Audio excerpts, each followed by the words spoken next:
Good morning everyone. વાત કરીએ આપણે પ્રકાશ સંશ્લેષણની.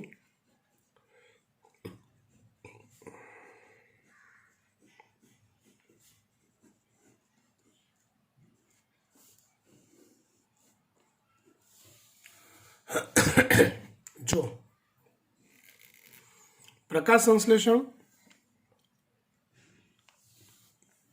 નીમાં ટેક્સ્ટ બુકની અંદર જેટલું આપ્યું છે એ ઘણું ખરું નીટની સિમિલર છે. મતલબ બહુ જ ઓછો પોર્શન એવો છે કે જે ટેક્સ્ટ બુક સિવાયનો હોય ને આપણા નીટના કોર્સમાં હોય, જેમાં જાત જાતના વૈજ્ઞાનિકોનો પ્રકાશ સંશ્લેષણમાં ફાળો. તો એ ડિટેલ આપણે નથી જોતા, એ તમને કોઈક ને કોઈક બુકમાંથી મળી જશે. બરાબર. વાત કરીએ આપણે સીધી જ પ્રકાશ સંશ્લેષણની. તો પ્રકાશ સંશ્લેષણ એક ઉષ્મા શોષક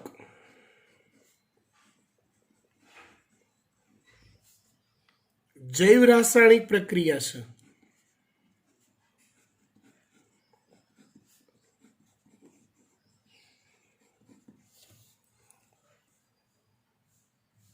પ્રકાશ સંશ્લેષણ એ ઉષ્મા શોષક જૈવ રાસાયણિક પ્રક્રિયા છે જેમાં પ્રકાશ અને પ્રકાશનું શોષણ કરતા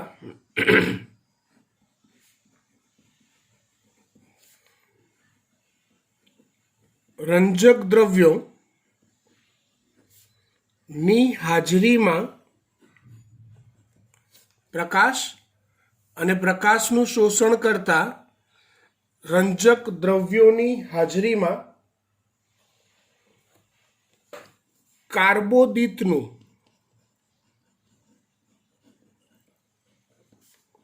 નિર્માણ થાય છે.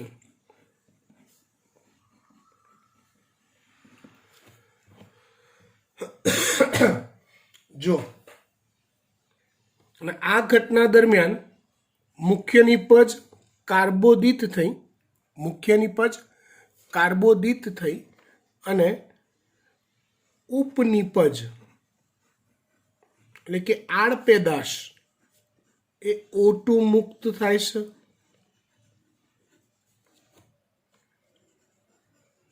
એટલે પ્રકાશ સંશ્લેષણ થવા પાછળનો મુખ્ય હેતુ શું છે? પ્રકાશ સંશ્લેષણ થવા પાછળનો મુખ્ય હેતુ શું છે? તો કાર્બોદિતનું નિર્માણ થવું એની પાછળનો મુખ્ય હેતુ છે. અને નિર્માણ દરમિયાન CO2 અને H2O વપરાય.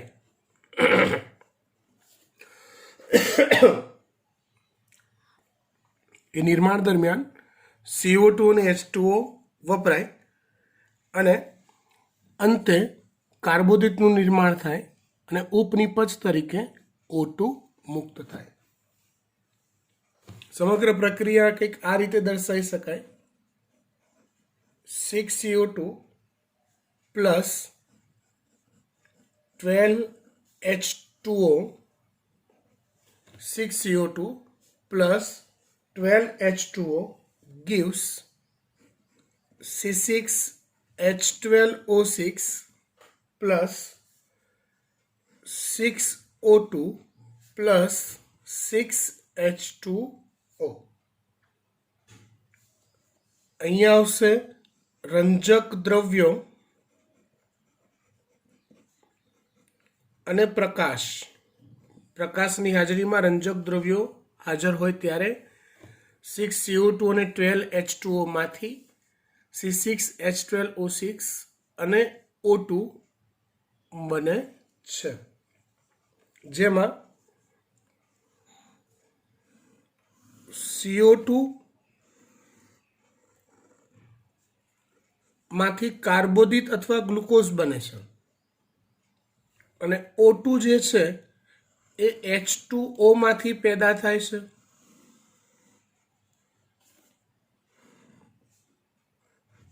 આ રીતે સમજવાનું વાત આપણે.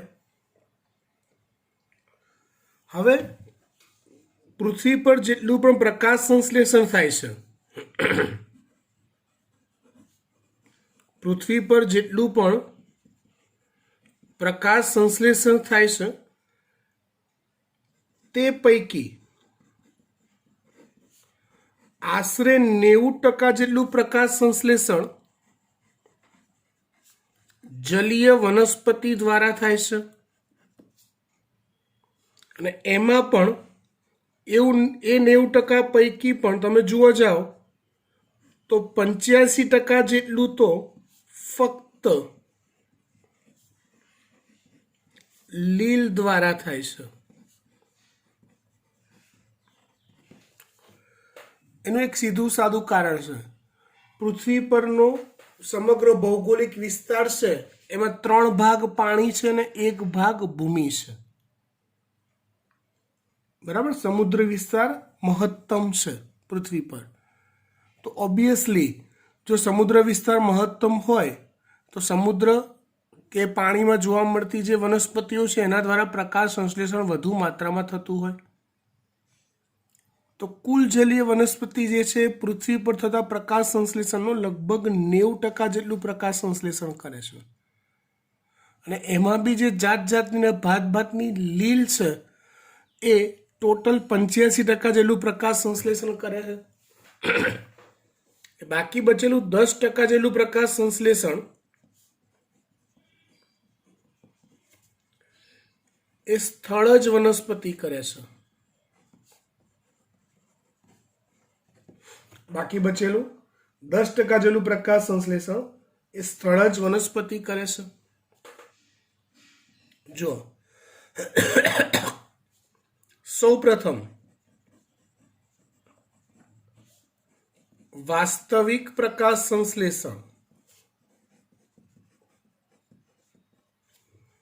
વાસ્તવિક પ્રકાશ સંશ્લેષણ એટલે શું માનવાનું આપણે? તો કે O2 મુક્ત થતો હોય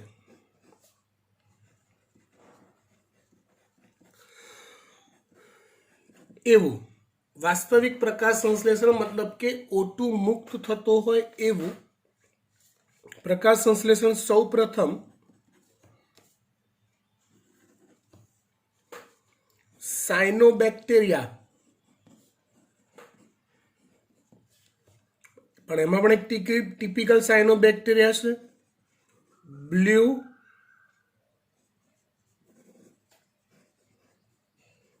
બ્લુ ગ્રીન આલ્ગી, જેને ટૂંકમાં BGA પણ કહેવાય.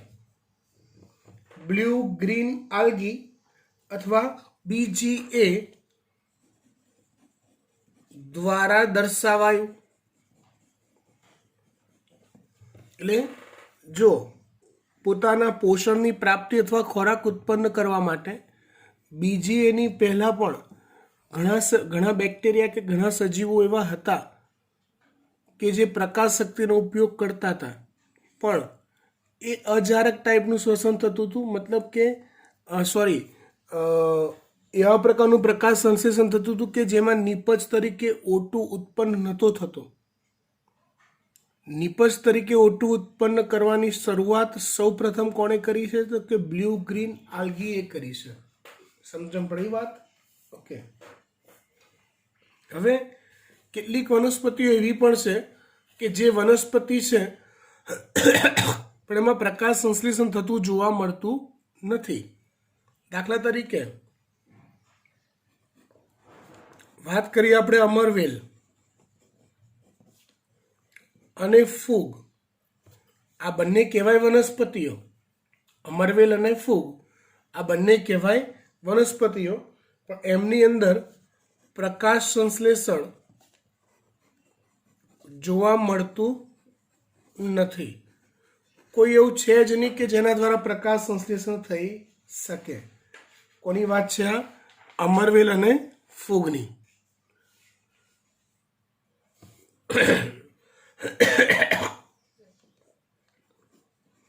ત્યાર પછી આપણે વાત કરીએ યુગ્લિનાની. ત્યાર પછી આપણે વાત કરીએ યુગ્લિનાની. તો યુગ્લિના એ પ્રકાશ સંશ્લેષણ દર્શાવતા પ્રજીવ છે, પણ એ પ્રાણી સૃષ્ટિ અને વનસ્પતિ સૃષ્ટિ વચ્ચેની જોડતી કડી છે. મતલબ કે યુગ્લિનાને તમે આમ જોવા જાઓ તો બધા જ મોટા ભાગના લક્ષણો એ પ્રાણી કોષોના ધરાવે છે, સિવાય કે એકમાત્ર લક્ષણ પ્રકાશ સંશ્લેષણ દર્શાવવું. એની પાસે એના કોષરસમાં રંજક દ્રવ્યોની હાજરી, એટલે પ્રકાશ સંશ્લેષણ દર્શાવે છે એ લક્ષણ એનું કોના જેવું છે? વનસ્પતિ કોષ જેવું. બાકી યુગ્લિનાનો સમાવેશ એમાં થઈ શકે? પ્રાણી કોષમાં થઈ શકે. સમજો બરાબર. એટલે યુગ્લિના એ એવો પ્રાણી કોષ કહેવાય કે જે પ્રકાશ સંશ્લેષણ દર્શાવે છે, અથવા એને વનસ્પતિ અને પ્રાણી વચ્ચેની જોડતી કડી કહેવાય છે.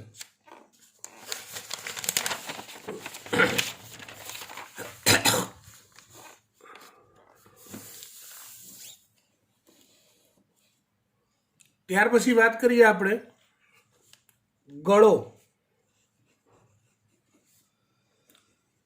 અને ટ્રાપા.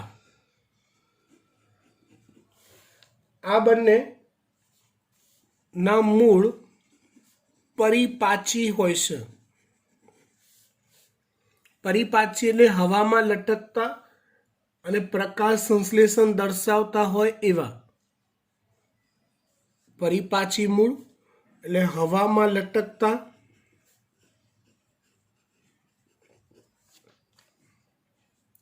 અસ્થાનિક મૂળ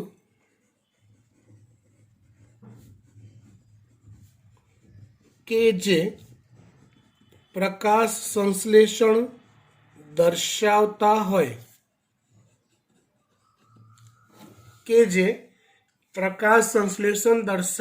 હોય,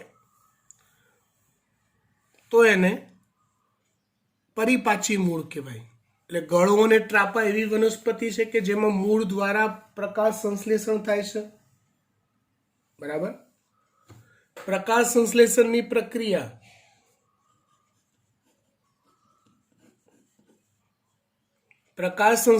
પ્રક્રિયા એ દ્રશ્ય પ્રકાશમાં થાય છે.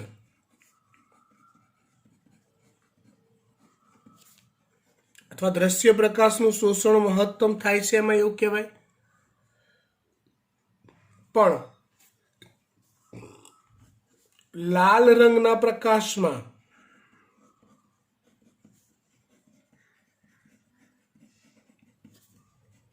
પ્રકાશ સંશ્લેષણનો દર મહત્તમ હોય છે,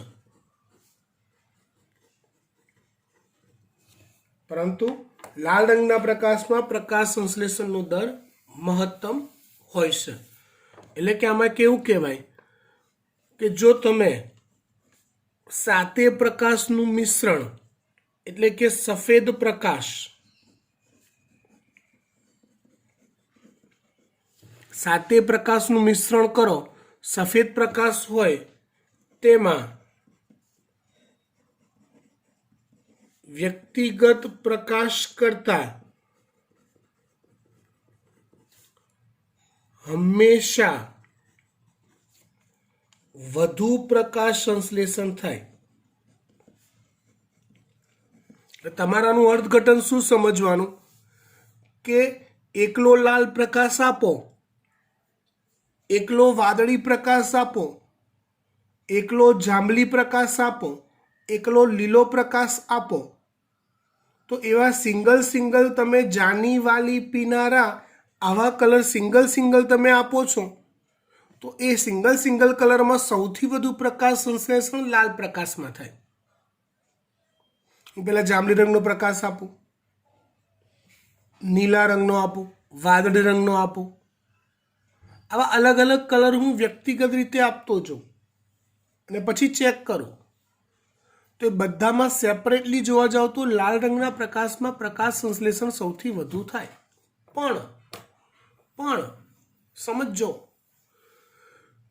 સાથે ભેગા થઈને જ્યારે સફેદ રંગનો પ્રકાશ થાય ને એમાં પ્રકાશ સંશ્લેષણ એ ઇન્ડિવિજ્યુઅલ પ્રકાશ આપતા જે થતું પ્રકાશ સંશ્લેષણ હોય એના કરતાં તો ઓલવેઝ વધારે જ હોય,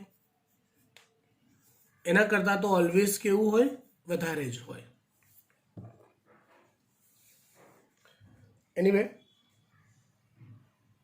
ત્યાર પછી આપણે વાત કરીએ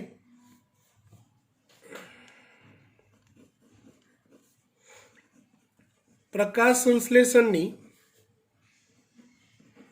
પ્રક્રિયાઓ મુખ્ય બે હોય એ તમને ખબર છે. એક છે પ્રકાશ પ્રક્રિયા અને બીજી છે અંધકાર પ્રક્રિયા. ફરીવાર કહો બેટા, આપણે ટેક્સ્ટ બુકની અંદર જેટલું આપ્યું છે મહત્તમ કોમન છે નીટનું, એના રિલેટેડ વિડીયોઝ સમગ્ર ટેક્સ્ટ બુક બેઝ મેં તમને સેન્ડ કરેલા છે, એ તમારે જોઈ લેવાના રહેશે. નથી ખબર પડતી તો મને પૂછવાનું રહેશે એમાંથી. એ સિવાયનું જે છે એટલા જ પોર્શનની આપણે ચર્ચા કરી રહ્યા છીએ. એટલે પ્રકાશ સંશ્લેષણની પ્રક્રિયાઓ તો કે મુખ્ય બે પ્રક્રિયાઓ, એક પ્રકાશ પ્રક્રિયા અને બીજી છે અંધકાર પ્રક્રિયા. તો સમજો આ બંને પ્રક્રિયાઓ પૈકી પ્રકાશ પ્રક્રિયા પ્રમાણમાં વધુ ઝડપી છે અને અંધકાર પ્રક્રિયા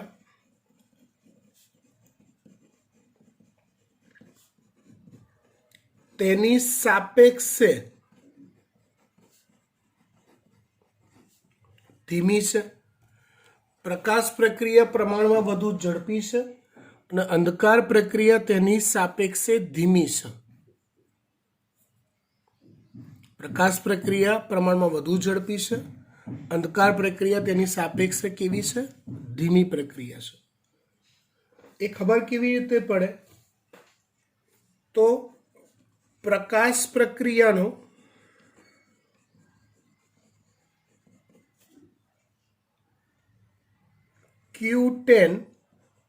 Q10 એક પ્રકારનો તાપમાન અચળાંક છે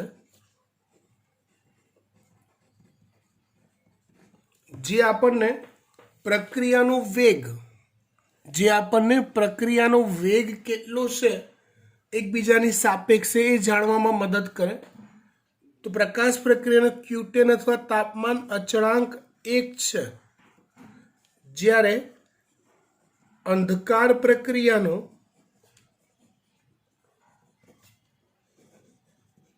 Q10 એટલે કે તાપમાન અચળાંક એ 2 અને 3ની વચ્ચેનો હોય છે. એ અચળાંક જેનો જેટલો નાનો ઓછો એટલે એ પ્રક્રિયાનો દર વધારે કહેવાય. બરાબર? Q10 એટલે શું એક્ઝેક્ટલી એ આપણને સમજવું પડે. તો Q10 એટલે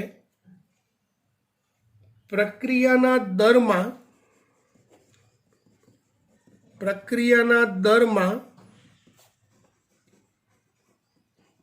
બમણો વધારો થવો.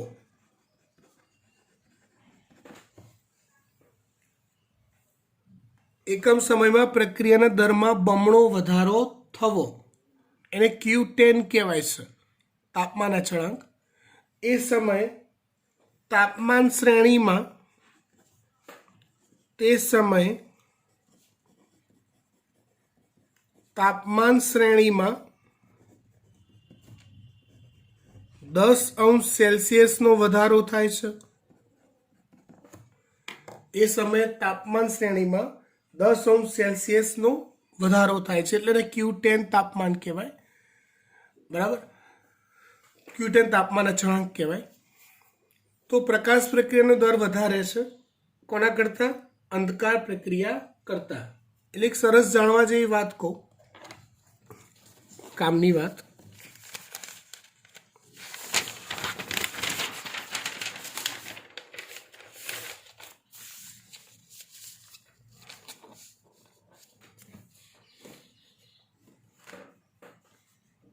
કે જ્યારે આપણે એક ધાર્યો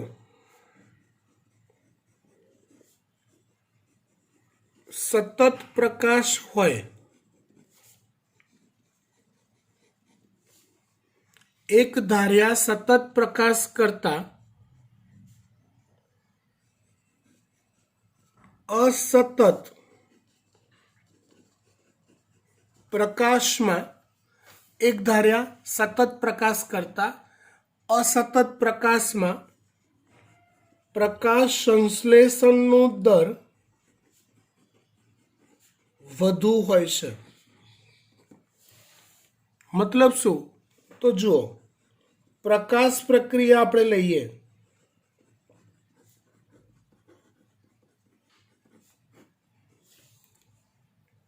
પ્રકાશ પ્રક્રિયા આપણે લઈએ તો પ્રકાશ પ્રક્રિયામાં નિપજ તરીકે એટીપી અને NADPH2 મળે, જેનો ઉપયોગ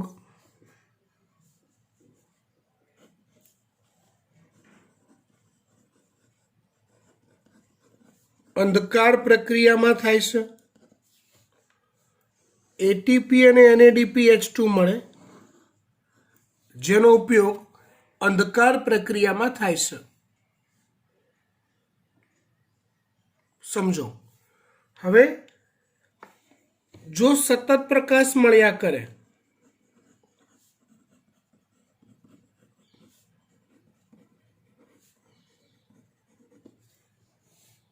અંધકાર પ્રક્રિયાની નિપજ ગ્લુકોઝ હોય અથવા કાર્બોદિત હોય, પ્રકાશ પ્રક્રિયા પ્રમાણમાં આ પ્રક્રિયા પ્રમાણમાં ઝડપી પ્રક્રિયા છે, અંધકાર પ્રક્રિયા પ્રમાણમાં ધીમી પ્રક્રિયા છે. એ સતત પ્રકાશ પ્રાપ્ત થાય તો પ્રકાશ પ્રક્રિયા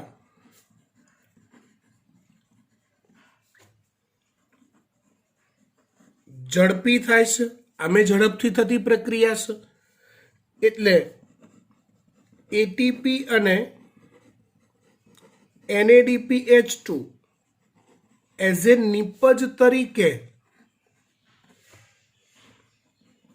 મોટા જથ્થામાં બને,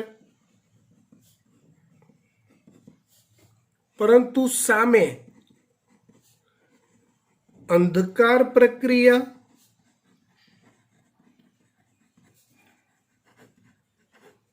એ ધીમી પ્રક્રિયા છે, પરંતુ સામે અંધકાર પ્રક્રિયા એક ધીમી પ્રક્રિયા છે. ધીમી પ્રક્રિયા હોવાના કારણે એટીપી NADPH2 નો પૂરતો વપરાશ થઈ શકતો નથી.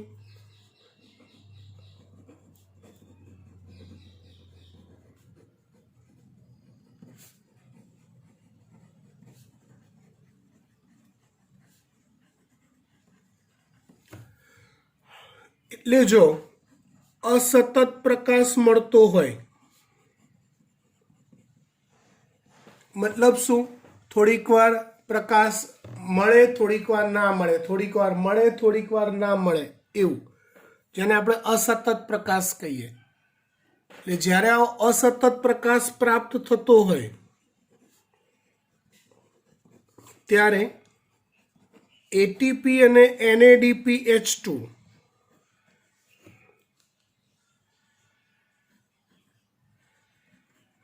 એ મર્યાદામાં ઉત્પન્ન થતા રહે છે, અને જેમ જેમ ઉત્પન્ન થતા રહે તેમ તેમ તે વપરાતા પણ જાય છે. ઇન શોર્ટ, પ્રકાશ સંશ્લેષણમાં જૈવ સંશ્લેષણ अथवा केल्विन चक्र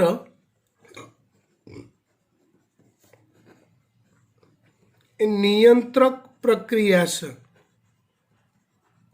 मतलब एक कंट्रोल में थती प्रक्रिया है। प्रकाश संश्लेषण नो दर एक कंट्रोल में रहेशे कोना लीधे? केल्विन चक्र अथवा जैव संश्लेषण ना लीधे।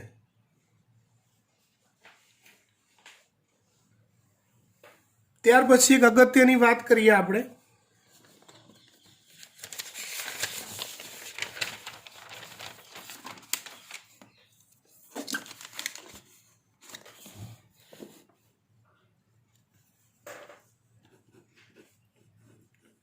इमर्सन असर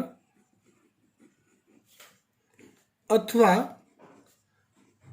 रेड ड्रॉप इफेक्ट। इमर्सन असर अथवा रेड ड्रॉप इफेक्ट। जो आम तो तमने खाली समझाई दो ऊपर थी। प्रकाश संश्लेषण की प्रक्रिया है एमा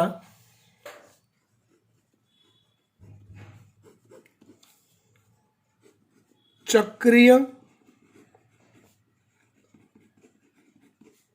फोटोफोस्फोराइलेशन थाय,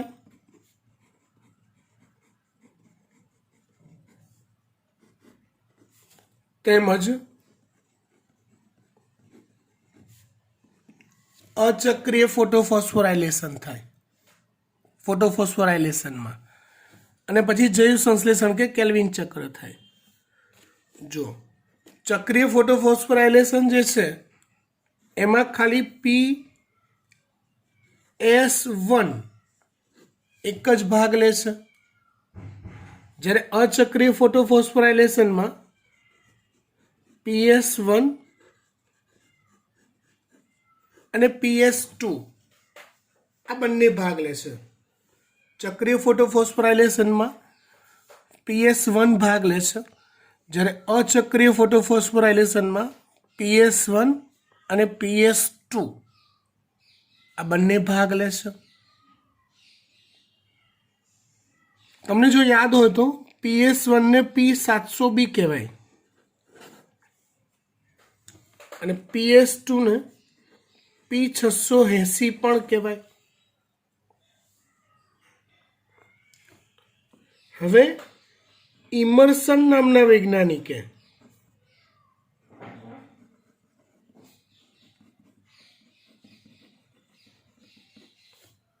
જ્યારે વનસ્પતિને 680 નેનોમીટર કરતા વધુ તરંગ લંબાઈ ધરાવતો પ્રકાશ પૂરો પાડ્યો। ઇમર્સન નામના વૈજ્ઞાનિકે જ્યારે 600 मतलब એવું સમજી લો કે ખાલી લાલ પ્રકાશ પ્રોવાઈડ કર્યો, ઊંચી તરંગ લંબાઈ વાળો દૃશ્ય પ્રકાશનો સૌથી વધુ તરંગ લંબાઈ ધરાવતો પ્રકાશ પ્રોવાઈડ કર્યો। 680 નેનોમીટર तरंग लंबाई करता વધુ तरंग लंबाई धरावतो प्रकाश प्रोवाइड कर्यो। तो ए संजोगों में वनस्पति में फक्त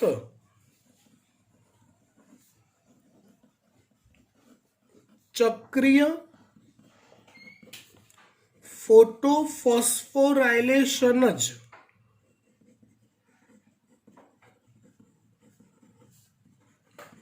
જોવા મળ્યું। અથવા હું એવું કહું અચક્રીય फोटोफोस्फोराइलेशन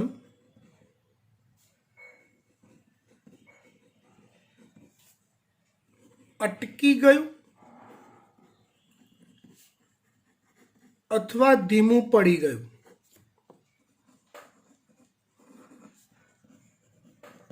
આવું આપણને કઈ રીતે ખબર પડે? આવું આપણને કઈ રીતે ખબર પડે? તો જુઓ, ચક્રીય ફોટોફોસ્ફોરાયલેશન જે થાય ને એમાં ખાલી એટીપી નિર્માણ થાય, અને અચક્રીય ફોટોફોસ્ફોરાયલેશનમાં એટીપી નિર્માણ તો થાય જ, પણ સાથે સાથે પાણીનું પ્રકાશ પ્રેરિત વિઘટન થઈ O2 પણ મુક્ત થાય, સાથે સાથે પાણીનું પ્રકાશ પ્રેરિત વિઘટન થઈ O2 પણ મુક્ત થાય. સમજો, એટલે અચક્રીય ફોટોફોસ્ફોરાયલેશન અટકી ગયું અથવા ધીમું પડી ગયું. ખબર કઈ રીતે પડી? તો O2 ઉત્પન્ન થતો બંધ થઈ ગયો. આ અસરને ઇમર્શન અથવા રેડ ડ્રોપ અસર કહેવાય છે. આ અસરને ઇમર્શન અથવા રેડ ડ્રોપ અસર કહેવાય છે. પહેલા આ પ્રયોગ પૂરો કરી દઈએ. પછી એમણે શું કર્યું? પછી એમણે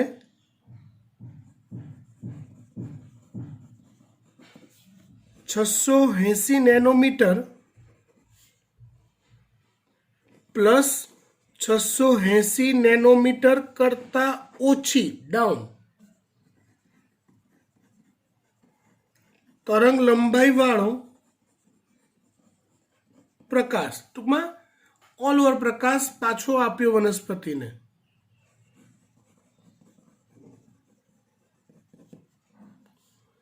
તો એ સમયે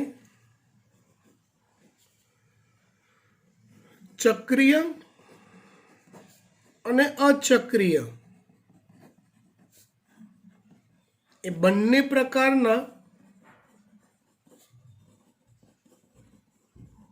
ફોટોફોસ્ફોરાયલેશન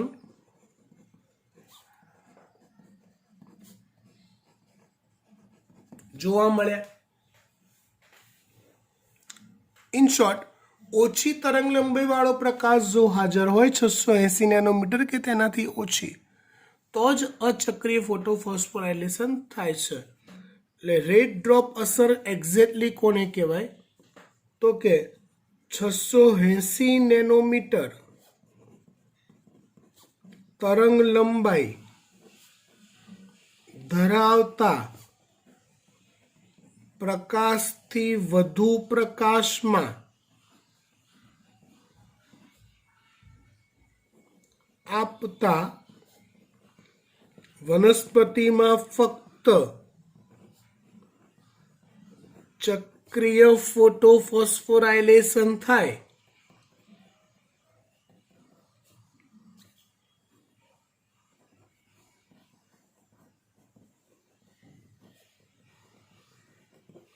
એ અસરને ઇમર્શન અસર અથવા રેડ ડ્રોપ અસર કહેવાય છે. એ અસરને શું કહેવાય છે?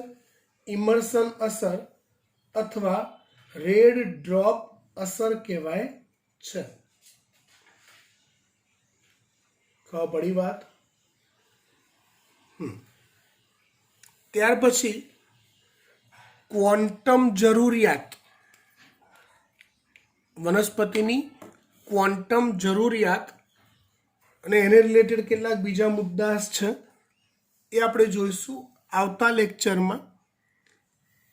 લગભગ આવતા લેક્ચરમાં ચેપ્ટર પૂરું થઈ જશે, બરાબર? કેમ કે એટલું કંઈ ડિટેલ વધારાનું ચલાવવાનું બાકી રહેતું નથી.